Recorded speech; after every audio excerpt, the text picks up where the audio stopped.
उस पर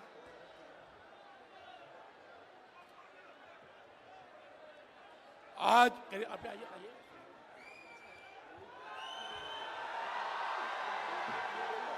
लोकतंत्र के जननायक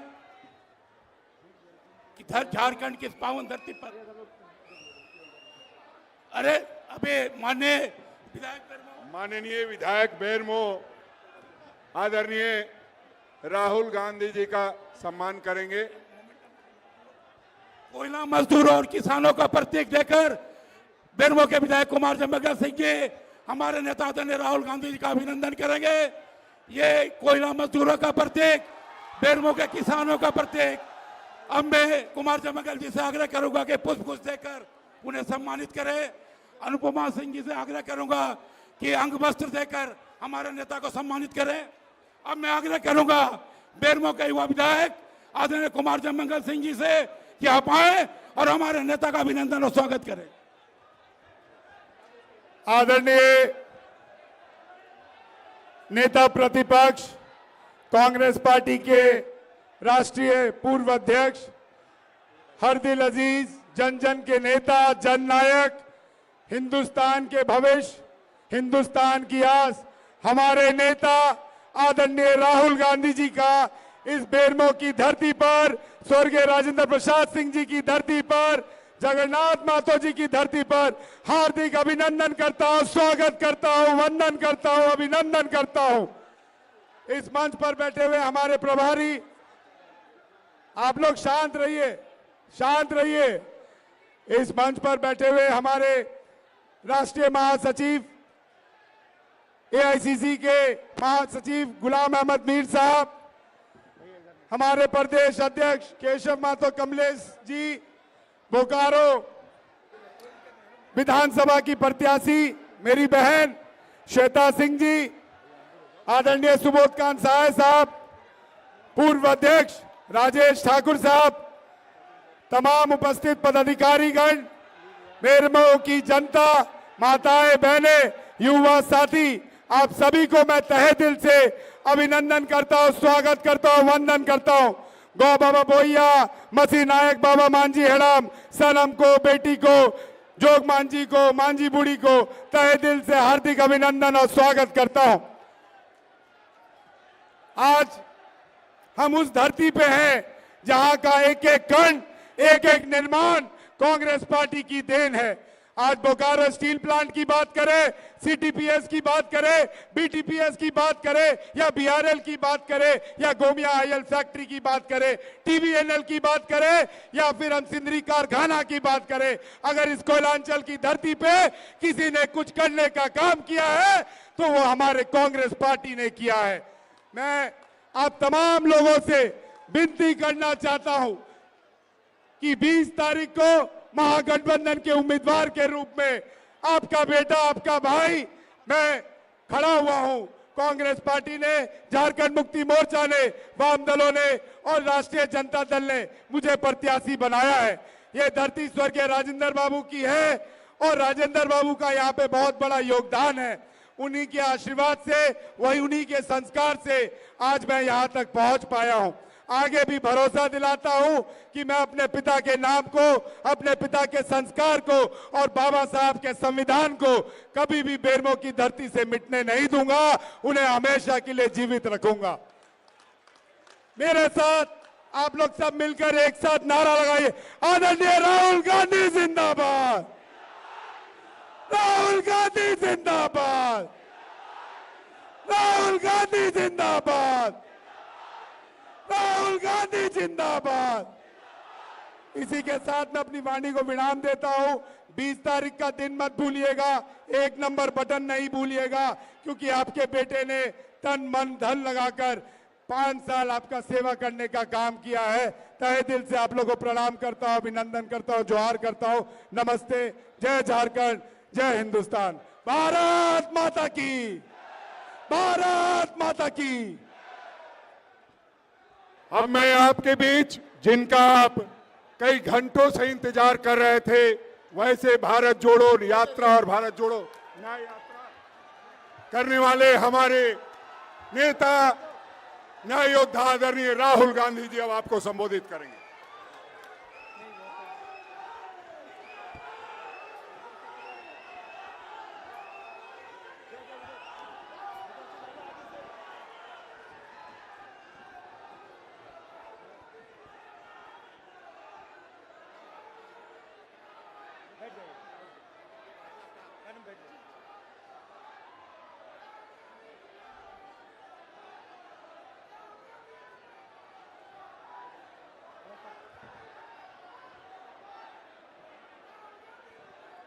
गुलाम मीर जी, केशव महतो जी, राजेश ठाकुर जी, सुबोध कांत सहाय जी, हमारे कैंडिडेट्स कुमार जयमंगल सिंह जी, श्वेता सिंह जी, स्टेज पे वरिष्ठ नेता कांग्रेस पार्टी के और गठबंधन के नेता, हमारे प्यारे कार्यकर्ता भाइयों और बहनों, आप सबका यहां बहुत बहुत स्वागत, नमस्कार। आप लोगों का मूड कैसा है आज? कैसा है मूड?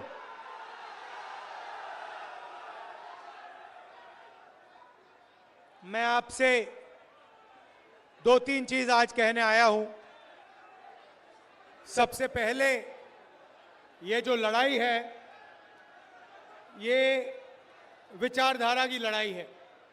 एक तरफ कांग्रेस पार्टी, इंडिया गठबंधन, और दूसरी तरफ बीजेपी और आरएसएस। हम कहते हैं कि देश को संविधान के माध्यम से चलाना चाहिए। हम कहते हैं संविधान मजबूत करना चाहिए, और बीजेपी और आरएसएस संविधान को खत्म करना चाहते हैं, फाड़ के फेंकना चाहते हैं। ये संविधान अंबेडकर जी का संविधान है, फूले जी का संविधान है, बुद्ध भगवान, गांधी जी, इन सब की आवाज इस संविधान के अंदर है। अभी मैंने बिरसा मुंडा जी की फोटो पर फूल चढ़ाए, उनकी भी सोच इस संविधान के अंदर है। और बीजेपी कहती है कि इस संविधान को खत्म कर देना चाहिए, और प्रधानमंत्री कहते हैं कि राहुल गांधी लाल कलर का संविधान लिए घूम रहा है। देखिए, इसका कौन सा रंग है उससे हमारी परवाह नहीं है, इसके अंदर क्या लिखा है वो हम बचाना चाहते हैं।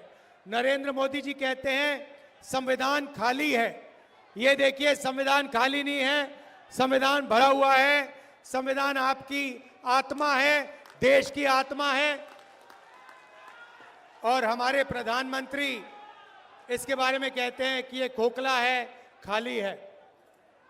ये संविधान क्यों लूटना चाहते हैं? क्योंकि जो आपका है, आपका जो धन है, ये लेना चाहते हैं, और अदानी जी जैसे लोगों को ये पकड़ाना चाहते हैं। भाइयों और बहनों, मुझे कहा जाता है कि यहां पर ओबीसी की आबादी है, तो भीड़ में आज पिछड़े वर्ग के लोग होंगे। मैं आपसे सवाल पूछना चाहता हूं, क्या आपको मालूम है हिंदुस्तान में कितने पिछड़े वर्ग के लोग हैं? कोई जानता है? यहां पे हिंदुस्तान की आबादी में पिछड़े वर्ग कितने हैं? कोई बता सकता है मुझे? अच्छा बताओ, दलित कितने हैं हिंदुस्तान में? कितने % है? कोई नहीं बता सकता। आदिवासी कितने हैं? कोई नहीं बता सकता। पिछड़े कितने हैं? कोई नहीं बता सकता। आपको अपनी ही आबादी नहीं मालूम। अगर आपको अपनी आबादी नहीं मालूम तो फिर आपकी भागीदारी क्या होनी चाहिए आपको कैसे मालूम होगी? मैं आज आपको बताना चाहता हूं कि हिंदुस्तान में 15% दलित आबादी है, 8% आदिवासी आबादी है और 50% पिछड़ा वर्ग की आबादी है। तो अगला सवाल उठता है, अगर देश में 50% पिछड़ा वर्ग है, 8% आदिवासी वर्ग है और 15% दलित वर्ग है, उसमें 15% माइनॉरिटी और जोड़ दो, तो फिर इनकी भागीदारी कितनी है? दलितों की कितनी भागीदारी है? आदिवासियों की कितनी है? और सबसे जरूरी सवाल, पिछड़े वर्ग की इस देश में कितनी भागीदारी है? भाई और बहनों, आप मीडिया देखते हो, हर रोज शाम को टीवी पे डिस्कशन होता है, एंकर्स के चेहरे आप देखते हो, पत्रकारों के शब्द आप सुनते हो, पढ़ते हो। मैं आपसे सवाल पूछता हूं, मीडिया में ओबीसी वर्ग के कितने लोग हैं? कितने हैं? आदिवासी, दलित मीडिया में आपको कितने दिखाई देते हैं? एक नहीं दिखेगा, क्योंकि मीडिया में ना दलित है, ना आदिवासी है, ना पिछड़े वर्ग का कोई है। वही हालत हिंदुस्तान की सबसे बड़ी कंपनियों में है। प्राइवेट अस्पतालों के मालिक की लिस्ट निकालो, वहां आपको पिछड़ा वर्ग का कोई नहीं मिलेगा, दलित नहीं मिलेगा, आदिवासी नहीं मिलेगा। बड़े बड़े universities, colleges, private colleges, private universities की लिस्ट निकालो, मालिकों की लिस्ट निकालो, आपको कोई पिछड़े वर्ग का नहीं मिलेगा, कोई दलित नहीं मिलेगा, कोई आदिवासी नहीं मिलेगा। सरकार में, दिल्ली की सरकार को 90 लोग चलाते हैं, आईएएस अफसर हैं। मैंने पता लगाया, ये 90 लोग बजट बांटते हैं। जो आपके जेब में से जीएसटी का पैसा लिया जाता है, हर साल हिंदुस्तान की सरकार बजट बनाती है, उस पैसे को बांटती है। मैंने पता लगाया, 90 लोग निर्णय लेते हैं पैसा कहां जाएगा, झारखंड कितना आएगा, सड़क बनाने में कितना जाएगा, शिक्षा में, स्वास्थ्य में, डिफेंस में कितना जाएगा। भाई और बहनों, आप हैरान हो जाओगे, 90 अफसरों में से एक अफसर आदिवासी था, 3 अफसर दलित थे, 3 अफसर पिछड़े वर्ग के थे। और अगर हिंदुस्तान की सरकार बजट में 100 रुपए खर्च करती है, तो आदिवासी वर्ग के अफसर 100 रुपए में से 10 पैसे खर्च करते हैं। आपकी भागीदारी आपकी आबादी 8% और आपकी भागीदारी 100 रुपए में से 10 पैसे। दलित अफसर 3 हैं, दलितों की आबादी 15% और 100 रुपए में से 1 रुपया का निर्णय दलित अफसर लेते हैं। आदिवासी, दलित 15% और 8% उनकी भागीदारी, उनकी आबादी, और सब मिलाकर 1 रुपया 10 पैसा 100 रुपए में से वो निर्णय लेते हैं। अब बात करते हैं पिछड़ों की। हिंदुस्तान में आपकी 50% आबादी है कम से कम। 3 अफसर आपके, वो भी पीछे बैठा रखे हैं, छोटे छोटे डिपार्टमेंट दे रखे हैं। और अगर हिंदुस्तान की सरकार 100 रुपए खर्च करती है, तो पिछड़े वर्ग के अफसर 5 रुपए का निर्णय लेते हैं। मतलब आपकी आबादी 50% और आपकी भागीदारी 100 में से 5 रुपए। और अगर आप आदिवासी, दलितों को और पिछड़ों को जोड़ दें, सबको जोड़ दें, तो 100 रुपए में से आपकी भागीदारी 6 रुपए 10 पैसे। आप कहीं के नहीं हो। आप जीएसटी देते हो, आप देश को भोजन देते हो, आप मजदूरी करते हो, और जब भागीदारी की बात आती है तो आप कहीं नहीं दिखते। प्रधानमंत्री 24 घंटा कहते हैं मैं ओबीसी हूं, मैं ओबीसी हूं, ओबीसी हूं। इसका क्या मतलब है?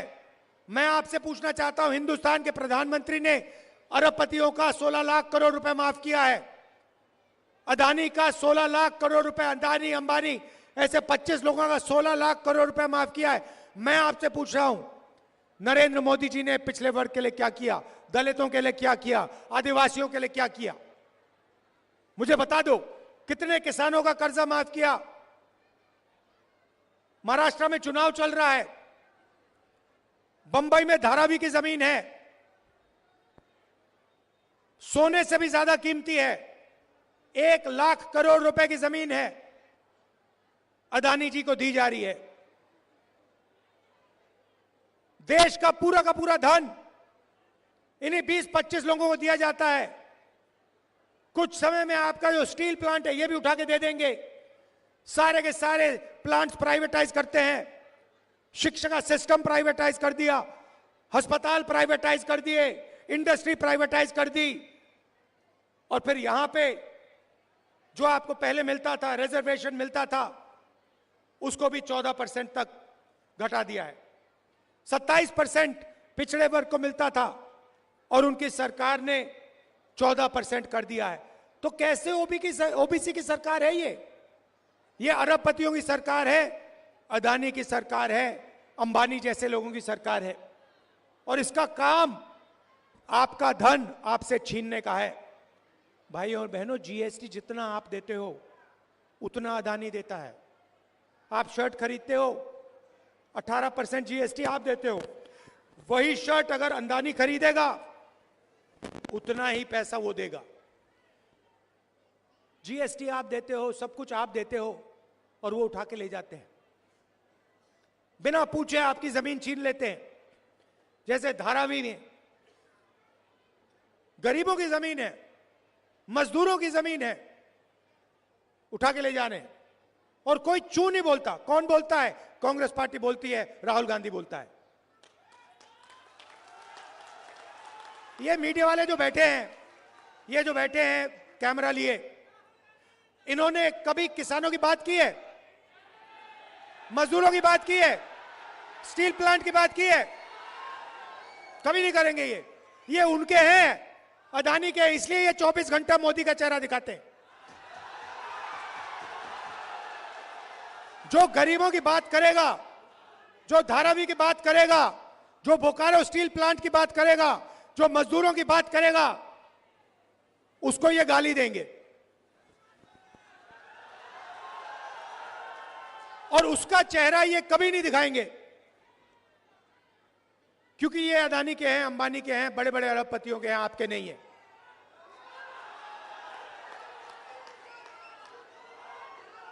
अभी देखिए, अभी मैं आपको दिखाता हूं, बताता हूं, उदाहरण देता हूं। 16 लाख करोड़ रुपए अरबपतियों को नरेंद्र मोदी ने दिया। अब देखना, मैं अब छोटी सी बात कहने जा रहा हूं कि हम हिंदुस्तानियों ने 16 लाख करोड़ रुपए अरबपतियों को दिया।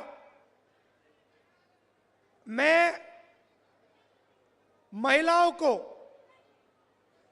बैंक अकाउंट में पैसे देने की बात करूंगा अभी 2 मिनट में, और फिर आज शाम को देखना, इसके बारे में मीडिया में कहीं नहीं सुनने को मिलेगा।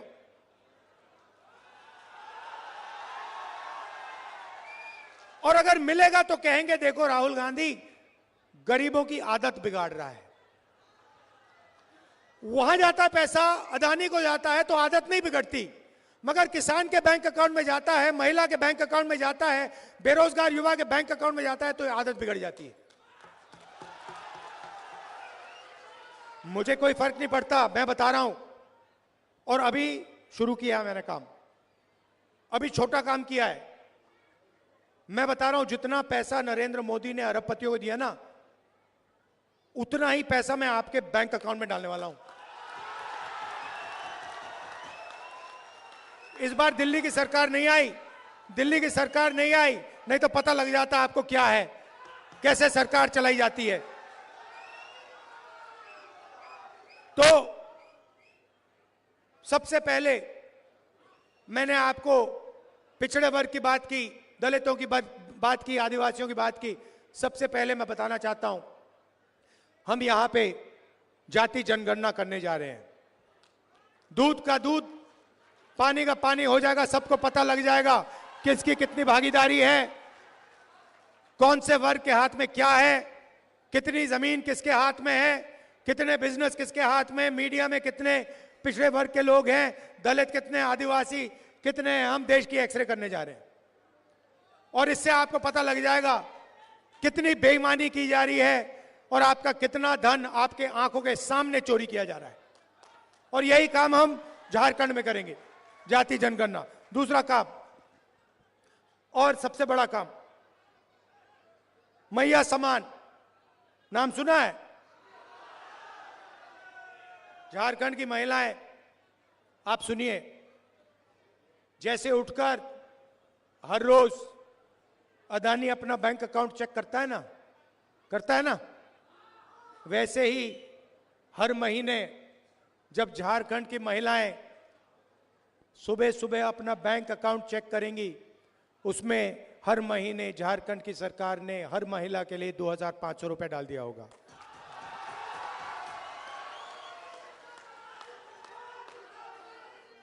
किसी भी महीने पहले तारीख, जनवरी, फरवरी, मार्च, अप्रैल, मई, जून, जुलाई, अगस्त, सितंबर, हर महीने 1 तारीख को खटाखट खटाखट खटाखट खटाखट झारखंड की महिलाओं के बैंक अकाउंट के अंदर 2500 रुपए। और फिर आप जाएंगी, पता लगेगा 450 रुपए का सिलेंडर हो गया।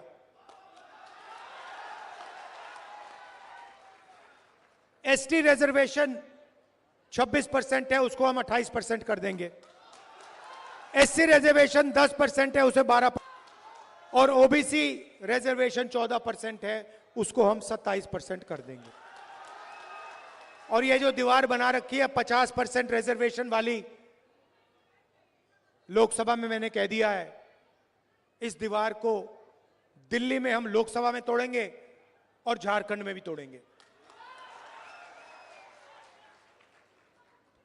7 किलो राशन हर गरीब व्यक्ति को हर महीने मिलेगा और 15 लाख रुपए तक का आपको स्वास्थ्य बीमा योजना में मिलेगा।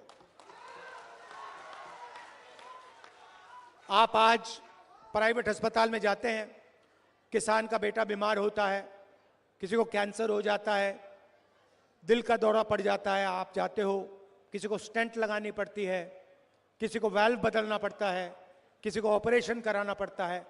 जैसे ही आप जाते हो वहां पे मीटर शुरू हो जाता है, अस्पताल में मीटर शुरू हो जाता है। एक्सरे का मीटर होता है, एमआरआई का मीटर होता है, दवाई का मीटर होता है, ऑपरेशन का मीटर होता है। बाहर निकलते हो पता लगता है 5-6 लाख रुपए आपके गायब हो गए, आपके जेब से निकले, प्राइवेट अस्पताल में चले गए। इसीलिए हम योजना ला रहे हैं, आप अस्पताल जाओगे, इलाज कराओगे, ऑपरेशन होगा, एमआरआई, एक्सरे, दवाई जो भी होगा, आप अस्पताल में जाओगे, उनसे पूछोगे भैया बिल कितने का है, जवाब मिलेगा बिल में आपको कोई पैसे नहीं देने, 15 लाख रुपए तक झारखंड की सरकार देगी। भाइयों और बहनों, ये आपका पैसा है, ये उनका नहीं है, ये आपका है। ये धन जो है, ये जंगल जो है, ये जमीन जो है, जल जो है, कोयला जो है, ये आपका है। ये इसमें लिखा है, संविधान में लिखा है। इसीलिए ये संविधान को खत्म करना चाहते हैं। इसीलिए ये बिरसा मुंडा जी, अंबेडकर जी का सपना खत्म करना चाहते हैं, क्योंकि संविधान में लिखा है हर व्यक्ति एक जैसा है, हर जात, हर धर्म, हर प्रदेश, हर भाषा की इज्जत होनी चाहिए, इसमें लिखा है। युवाओं को नरेंद्र मोदी ने बेरोजगार बना दिया, नोटबंदी की, जीएसटी, गलत जीएसटी लगा दी, पता लगा हिंदुस्तान में रोजगार पैदा ही नहीं होता है। अरबपति चाइना का माल उठा के आपको बेचते हैं। हम चाहते हैं मेड इन झारखंड हो, मेड इन बोकारो हो, मेड इन इंडिया हो। युवाओं के लिए हर ब्लॉक में हम डिग्री कॉलेज खोलेंगे, और डिस्ट्रिक्ट लेवल पे प्रोफेशनल कॉलेजेस खोले जाएंगे और 500 एकड़ के इंडस्ट्रियल पार्क हर डिस्ट्रिक्ट में रोजगार के लिए हम खोलने जा रहे हैं। हमारा लक्ष्य है, झारखंड सरकार का लक्ष्य है, आपके चीफ मिनिस्टर ने कहा है कि 10 लाख युवाओं को अगले 5 साल में रोजगार देने की कोशिश करेंगे। और अंत में मैं किसानों की बात करना चाहता हूं। धान के लिए आज आपको 2,400 रुपए प्रति क्विंटल मिलता है। हमारी सरकार आने के एकदम बाद उसी क्विंटल के लिए आपको 3,200 रुपए आपके बैंक अकाउंट पे मिलेंगे। 3,200 रुपए प्रति क्विंटल। यह मैं आपसे कहना चाहता था, हम किसानों की, मजदूरों की, गरीबों की सरकार चलाना चाहते हैं, छोटे व्यापारियों की, युवाओं की सरकार चलाना चाहते हैं। अरबपतियों की सरकार हम नहीं चलाना चाहते हैं। नरेंद्र मोदी जी अरबपति के हैं। नरेंद्र मोदी संविधान को खत्म करना चाहते हैं और मैं आपको स्टेज से कहता हूं, इस संविधान को हम कभी खत्म नहीं होने देंगे। कोई शक्ति इस किताब को नहीं खत्म कर सकती है। आप सबका दिल से बहुत बहुत धन्यवाद। शाम का समय है, आप दूर दूर से आए, कष्ट उठाया आपने, मेरी बात सुनने आए, इसके लिए दिल से आपका धन्यवाद करता हूं।